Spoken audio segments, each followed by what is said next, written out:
ಅನುಷಾ ಅವರ ಪ್ರಶ್ನೆ, ಅನುಷಾ ಪರಮೇಶ್ವರಪ್ಪ ಅವರ ಪ್ರಶ್ನೆ ಇದೆ. ಸೊ ಆ ಪ್ರಶ್ನೆ ಹೇಳೋಕ್ಕಿಂತ ಮುಂಚೆ ಒಂದು ವಿಚಾರ ಹೇಳಬೇಕೇನೆಂದರೆ, ಇದು 526ನೇ ಸಂಚಿಕೆ ನಾವು ಮಾತಾಡ್ತಾ ಇರೋದು. ನಾವು ಪ್ರತಿ 50 ಎಪಿಸೋಡ್ಸ್ಗೆ ಮುಂಚೆ 50 ಎಪಿಸೋಡ್ಸ್ಗೆ ಅದಾನಂತರ 25 ಎಪಿಸೋಡ್ಸ್ಗೆ ನಾವು ಪ್ರಶ್ನೆಗಳನ್ನ ತೆಗೆದುಕೊಂಡು ಹೋಗಿದ್ದೀವಿ. ಹೀಗಾಗಿ ದಯವಿಟ್ಟು ಎಲ್ಲ ಸಂಚಿಕೆಗಳನ್ನ ನೀವು ಅಕಸ್ಮಾತ್ ಇತ್ತೀಚೆಗೆ ನೋಡ್ತಾ ಇದ್ದವರು ಮೊದಲಿಂದ ನೀವು ನೋಡ್ಕೊಂಡು ಬನ್ನಿ. ಸೊ ಭಾಳಷ್ಟು ಪ್ರಶ್ನೆಗಳು ಉತ್ತರ ಕೊಟ್ಟಿದ್ದೀವಿ, ಆದರೂ ಕೆಲವೊಂದು ಸಲ ಪ್ರಶ್ನೆಗಳು ನಿಮ್ಮ ಮನಸ್ಸಲ್ಲಿ ಹುಟ್ಕೊಂಡಿದೆ ಅಂತ ಅನಿಸುತ್ತೆ. ಹೀಗಾಗಿ ಇವ್ರು ಮಾತ್ರ ಅಲ್ಲ, ಎಲ್ಲರೂ ಕೂಡ ಇತ್ತೀಚೆಗೆ ನೋಡೋಕ್ಕೆ ಶುರು ಮಾಡಿದವರು, ಪ್ರಶ್ನೆಗಳು ಹುಟ್ಕೊಂಡವರು ಮೊದಲನೇ ಸಂಚಿಕೆಯಿಂದ ನೋಡೋಕ್ಕೆ ಶುರು ಮಾಡಿ ನಿಮಗೆ ನಿಮ್ಮ ಬಹುತೇಕ ಪ್ರಶ್ನೆಗಳಿಗೆ ಉತ್ತರಗಳು ಆಯಾ ಸಂದರ್ಭಗಳಲ್ಲಿ ಮತ್ತು ಬೇರೆ ಬೇರೆ ಸಂದರ್ಭಗಳಲ್ಲಿ ನಾವು ಕೊಟ್ಟಿದ್ದೀವಿ. ಕೆಲವೊಂದು ಭಾಳಷ್ಟು ಕೇಳುವಂಥ ಪ್ರಶ್ನೆಗಳು, ಭಾಳಷ್ಟು ಜನ ಭಾಳಷ್ಟು ಸಲ ಕೇಳುವಂಥ ಪ್ರಶ್ನೆಗಳಿಗೆ ಉತ್ತರ ನಾವು ಕೊಟ್ಟಿರ್ತೀವಿ. ಅದನ್ನು ದಯವಿಟ್ಟು ನೋಡಿ ಅಂತ ಹೇಳ್ತೀನಿ. ಮತ್ತು ಈ ಒಂದು ಪ್ಲೇಲಿಸ್ಟನ್ನು ಪುನೀತ್ ಅವರು ಡಿಸ್ಕ್ರಿಪ್ಷನಲ್ಲಿ ಹಾಕಿರ್ತಾರೆ. ಇಡೀ ಮಹಾಭಾರತ ನಿಮಗೆ ಒಂದೇ ಪ್ಲೇಲಿಸ್ಟಲ್ಲಿ ಸಿಗುತ್ತೆ. ಅದು ನಮ್ಮ ಡಿಸ್ಕ್ರಿಪ್ಷನಲ್ಲಿರುತ್ತೆ, ಕಮ್ಯುನಿಟಿ ಪೇಜಲ್ಲಿರುತ್ತೆ, ಅಲ್ಲೂ ಕೂಡ ನೀವು ನೋಡಿ ಅಂತ ನಾನು ಕೇಳ್ಕೊಳ್ತೀನಿ. ಈಗ ಒಂದು ಪ್ರಶ್ನೆ ಅನುಷಾ ಅವ್ರದ್ದಿದೆ. ಉತ್ತರ ಗೋಗ್ರಹಣದ ಸಮಯದಲ್ಲಿ ಏಕಾಂಗಿಯಾಗಿ ಎಲ್ಲರನ್ನೂ ಸೋಲಿಸಿದ ಅರ್ಜುನ ಕುರುಕ್ಷೇತ್ರ ಯುದ್ಧದಲ್ಲಿ ಭೀಷ್ಮ, ದ್ರೋಣ ಮತ್ತು ಕರ್ಣನ ಕೊಲ್ಲಲು ಅಷ್ಟೇಕೆ ಕಷ್ಟಪಡಬೇಕಾಯಿತು? ಮತ್ತೊಂದು ಬ್ರಾಕೆಟಲ್ಲಿ ಒಂದು ಪ್ರಶ್ನೆ ಇದೆ, ಅದಕ್ಕೆ ಉತ್ತರ ಕೊಟ್ಟಿದ್ದೀವಿ, ಆದರೂ ಮತ್ತೆ ಮೋಸ ಮಾಡಬೇಕಾಯಿತು.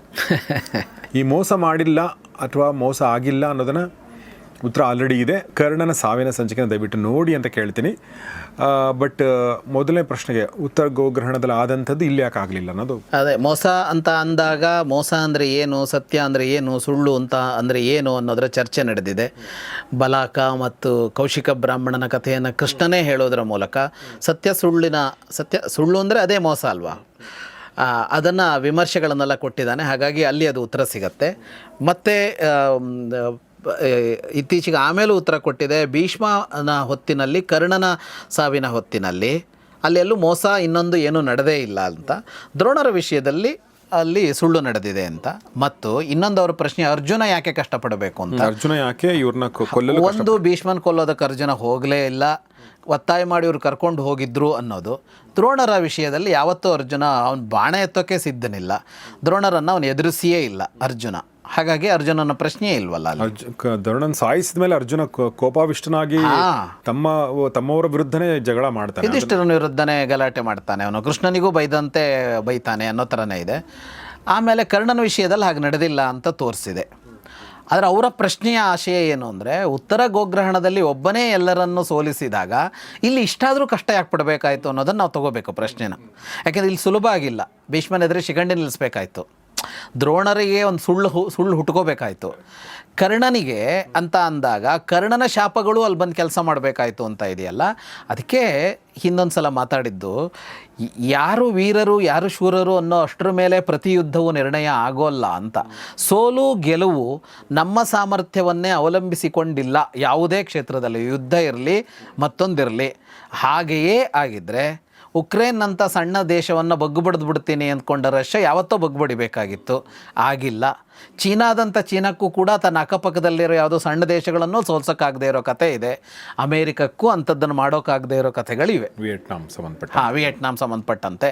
ಹಾಗಾಗಿ ಸಾಮರ್ಥ್ಯವೇ ಗೆಲ್ಲತ್ತೆ ಅನ್ನೋದು ಮನುಷ್ಯ ಜನಾಂಗದ ಇತಿಹಾಸ ವರ್ತಮಾನ ಎರಡರಲ್ಲೂ ಅಲ್ಲ ಅಂತ ತೀರ್ಮಾನ ಆಗಿರೋದು. ಅಲ್ಲಿ ಅರ್ಜುನ ಮಾಡಿದ್ದೇನೆಂದರೆ, ಅವನು ಯಾರನ್ನೂ ಅಲ್ಲಿ ಸೋಲಿಸಿ ಯುದ್ಧದಲ್ಲಿ ಅಥವಾ ಸಾಯಿಸಿ ಮಾಡಿದ್ದಲ್ಲ. ಉತ್ತರ ಗೋಗ್ರಹಣದಲ್ಲಿ ಅವರೆಲ್ಲರಿಗೂ ನಿದ್ರೆ ಬರುವಂಥ ಒಂದು ಅಸ್ತ್ರವನ್ನು ಪ್ರಯೋಗ ಮಾಡ್ದ, ಅಷ್ಟೇ ಬೇಕಾಗಿತ್ತು. ಅಲ್ಲಿಗೆ ಗೋ ಬಿಡಿಸ್ಕೊಂಡು ಹೋಗ್ಬಿಟ್ಟ ಅವನು. ಆ ಯುದ್ಧ ಅಷ್ಟೇ ವಿಷಯ. ಅದು ಗೋವನ್ನು ಯಾರು ತಗೊಂಡು ಹೋಗಬೇಕು ಅಂತ ಅನ್ನೋ ವಿಷಯ. ಗೋವನ್ನು ವಾಪಸ್ ತಗೊಂಡು ಹೋದ, ಇವರೆದ್ದವರು ವಾಪಸ್ ಬಂದರು, ಮತ್ತು ಯುದ್ಧ ಮುಂದುವರಿಸಲಿಲ್ಲ. ಅಲ್ಲಿ ನಡೆದಿದ್ದಷ್ಟೇ. ಇಲ್ಲ, ಹಂಗಲ್ಲ. ಇದು ಸಾವು ಬದುಕಿನ ಯುದ್ಧ. ಇದು ಈ ಯುದ್ಧವೇ ಭಿನ್ನ. ಸಾವು ಬದುಕಿನ ಯುದ್ಧ ಸುಲಭದ್ದಲ್ಲ. ಸಾವು ಬದುಕಿನ ಯುದ್ಧ ಸುಲಭದ್ದಲ್ಲ. ಮತ್ತು ಯಾವುದೇ ಕಾರಣಕ್ಕೂ ಅರ್ಜುನ ಮಹಾವೀರ, ಅವನಲ್ಲಿ ಅಷ್ಟೆಲ್ಲ ಅಸ್ತ್ರಗಳಿತ್ತು ಅನ್ನೋದು ಒಂದು ಕಡೆ ನಿಜ. ಆದರೂ ಇವರೆಲ್ಲ ಏನೂ ಅಲ್ಲ ಅವನೆದುರಿಗೆ ಅಂತಲ್ಲ ಅಂತ. ಅದು ಭೀಷ್ಮನೋ ದ್ರೋಣರೋ ಕರ್ಣನೋ ಏನೂ ಅಲ್ಲ ಅರ್ಜುನನ ಎದುರಿಗೆ ಅನ್ನೋ ತರಹದ್ದಲ್ಲ, ಅಲ್ವೇ ಅಲ್ಲ ಅಂತ. ನಾವು ಆ ಮಹಾವೀರ ಅನ್ನೋದನ್ನು ಒಂದು ಪರ್ಸೆಂಟೇಜಲ್ಲಿ ಲೆಕ್ಕ ಹಾಕಬೇಕಾಗಿದೆ ಅಂತ. ಇವರಿಗಿಂತ 1% 2% ಅವನು ಹೆಚ್ಚಿರ್ಬೋದು ಅಂತ ಯೋಚನೆ ಮಾಡಬೇಕಾಗಿದೆ ಹೊರತು ಇವರು ಅಂದರೆ ಸಾಮಾನ್ಯ ಅವನೆದುರಿಗೆ ಅವನು ಮಹಾವೀರ ಅನ್ನೋ ತರಹದ್ದಲ್ಲ.